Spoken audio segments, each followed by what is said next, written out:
on Australia's business channel. This is Mediaweek. Hello and welcome to the program. Ahead, what the new government means for the media sector. New magazine taste.com.au launched, and we're joined by the ARN CEO to tell us about the digital music streaming service iHeartRadio. But first, a US investment fund with a history of activism has taken a 12% voting stake in News Corp, and in doing so, it's become the second largest shareholder behind the chairman, Rupert Murdoch. Southeastern Asset Management founder Otis Hawkins is the latest billionaire to buy into print, following, of course, Warren Buffett, and the Amazon CEO as well. Let's get some analysis with my co-host, James Manning, editor and publisher of Mediaweek. James, good to see you again. Hi, Brooke. So what do you make of this move? It's interesting, isn't it? It's sort of good for print, I think, but gee, are they going to be a long-term holder? You've got to think possibly not. But, you know, it's a market that's been possibly undervalued by a lot of people, the print sector in general, but particularly News Corp. There was a lot of, everybody got excited about 21st Century Fox, but, maybe the News Corp side of the split of the old News Corp, if you like, has been undervalued perhaps by a lot of people. They've got a great balance sheet, there's no debt, they've got a reasonable cash flow, although it's under a bit of pressure, and they've got a lot of cash in the bank. So it's perhaps not a bad place to be. Yeah. Well, the shares have been on the move. Let's see what the analysts are saying about this story. Evan Lucas is with IG, market analyst. Evan, to you on this one. Southeastern Asset Management did work with Carl Icahn on the tilt at Dell. So I guess the market's got that in its mind. What do you think the intention of this fund is targeting the voting stock? Yeah, look, I'd have to follow on with what James said there. You've got to look at what their website describes and how most of the US investors describe Southern Eastern Asset Management, and that is that they are value investment managers. They do look at doing that for as long as they possibly can, and that's what they're doing here. They do see very good value in terms of what they're getting out of News Corp, and the market particularly has responded very, very positively to it. It's up around about 4% today, and since the split out that we saw at the start of June, new News Corp, which is now just News Corp again, is actually up 28% and a bit, and they really do see the value in getting behind this. Not only that, the other thing that I'd probably take out of the major listing is that when they actually did this and listed to the US Exchange and Securities Commission, they said they have no plans to influence the company whatsoever. So it does suggest that, considering how clean the balance sheet is, the fact they've got around about $1.5 billion sitting there waiting to pick up some additional assets, is all very, very good news for where News Corp is sitting, and it means that private equity is really starting to jump in onto companies that have been pushed down over the years, and the fact that print media has been under pressure, they do see deep value, and that's probably getting to along the lines of their online, particularly the real estate area as well, that they're watching very closely, and that's what you can see Otis Hawkins jumping in on. Yeah, interesting to see them honing into the media space. Just while we've got you, Evan, as well, what about how media stocks have actually been faring since the coalition win on the weekend of the election? Very, very positively as well, Brooke. Look, the market as a whole has had a fairly big pickup on consumer confidence and consumer numbers, but I think what's starting to really filter through into the media space is the kind of numbers and the kind of dollar spends that was done over the 33 days of the election. It came out basically last Thursday how much the coalition had spent on advertisement dollars to go with also the Labor Party. The other interesting factor that they're talking about is the effect of Clive Palmer. Clive Palmer's spending, they reckon, could be along the lines of around about $15 to $20 million on advertising alone. So that's all going into the coffers of these companies, and you've seen Seven West, you've also seen Fairfax, 10, all having a really good start to the week as they sort of moved on there and the election was decided. So it has been a very good sort of time for them. Let's hope that feeds through into the quarterly updates that we get in roughly around about 6 weeks' time. Evan Lucas from IG, thank you very much. Thanks, Brooke. Let's stay on that note and return to my co-host, Mediaweek's James Manning, for more on the election and what it means for the media companies. What have actually the companies been saying to you about the coalition win and what it means to have a change in government? Well, I think they're all excited about the possibilities ahead. We've talked a lot on this show about the old government didn't have many friends in the media, and we saw that sort of in the campaign coverage through some companies. Other companies were sort of more neutral about it, but everybody's been very excited, and just how things might change, and I guess business in general has been pretty positive, upbeat this week. Yeah, you've been very politician-like even the way you're describing that. We'll talk about the coverage up in a bit more detail coming up, but I guess it'd be interesting to just find out if there's been any changes or any moves in the communication portfolio ahead of the swearing-in. Well, there's some which obviously speculation hasn't that, happened yet. Ziggy Switkowski will come in to look after the NBN. The government's sort of not progressing with the original plan for that, and they want him to really sort that out. Steve Bracks, who, although it's not a real media decision, but he stepped down as ASTRA chairman for a New York posting, which the government have said no. So he's sort of a bit of a loose end now with nothing to do, if you like. After the election result as well, I guess people were pretty keen to see what News Corp's CEO thought of how they'd cover, the changing government as well. What's he indicated? Well, he said, look, we're going to put the microscope over the new government as much as we did on the old one. And just in relation to that Steve Bracks appointment, that the first editorial this week, if you like, in one of the News Corp newspapers regarding the new government was critical of them for sort of not honouring that Steve Bracks appointment. So initially it looks like they will be, scrutinising the Abbott government as much as they were perhaps the Rudd. Okay. And being critical where they think they need to be. Yeah, I think so. And their readers will be expecting that. And there's nothing in it for them not to do that. Perfect.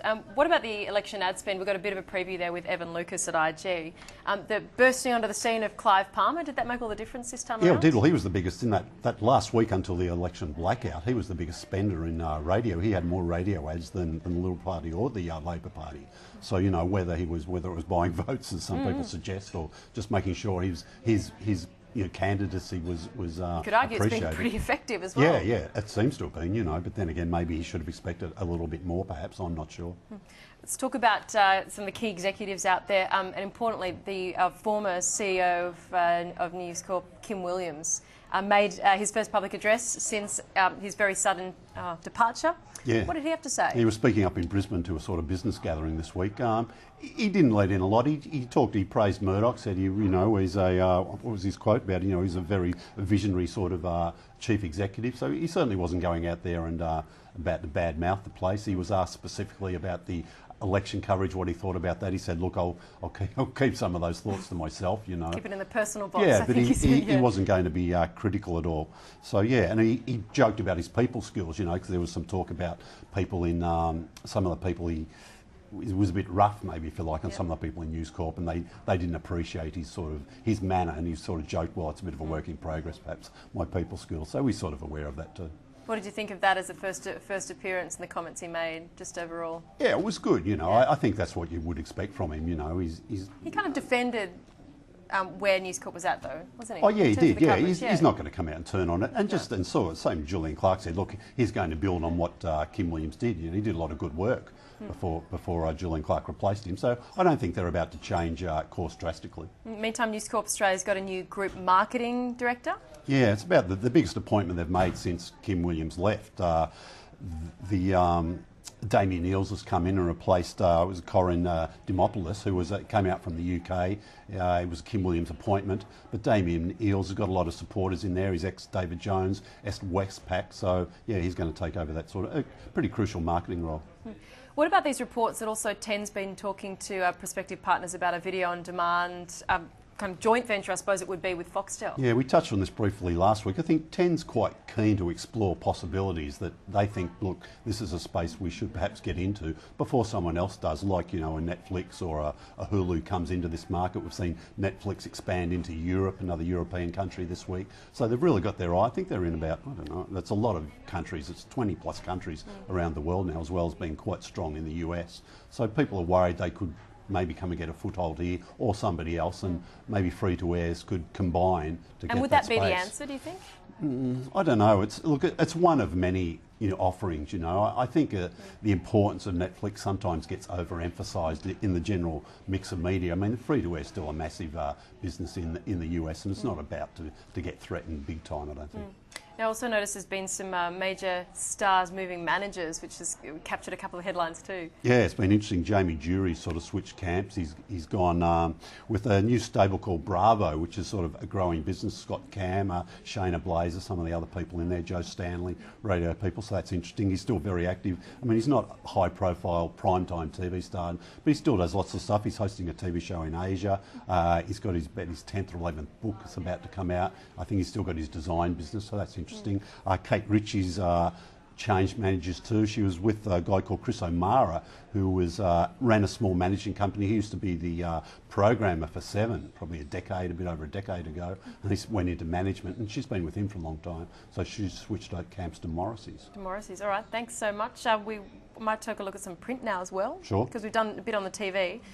Taste.com.au, the new magazine launched. It was quite a party. I remember I covered with you on Media Week in a past episode. How's the new magazine been received?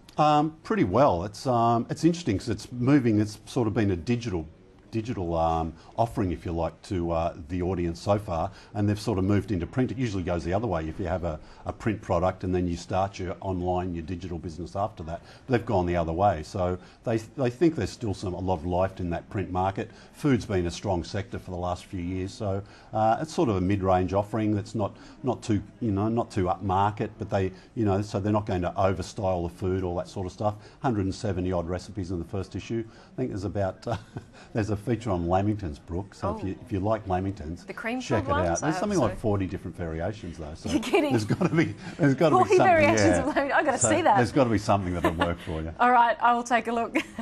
You've picked the right person to tell that to. Excellent. One quick one we want to squeeze in. I know we've got to go to a break, but Husey and Kate deciding to quit the radio show in Melbourne. Talk about maybe the fact that it would open up the radio market, and maybe there's an opportunity for others to get in there. Yeah, look, they've been on air for a decade down there. Yeah. Very successful partnership. Been great, especially under 40 listeners. Really helped establish Nova. They were there day one when Nova launched in Melbourne. Not much talk yet of a possible successor. Tommy Little's one name who'd come up. He's a Melbourne comedian, doing very well. Got a couple of TV shows with 10 now. He actually does a Saturday breakfast show for Nova in Melbourne. So he's got to be one of the candidates. Great. James Manning will stick with us after the break Thanks, because still coming up, ARN's digital music streaming service is taking off. Will it cannibalise radio listeners from its FM networks though? We'll ask the CEO who joins us next.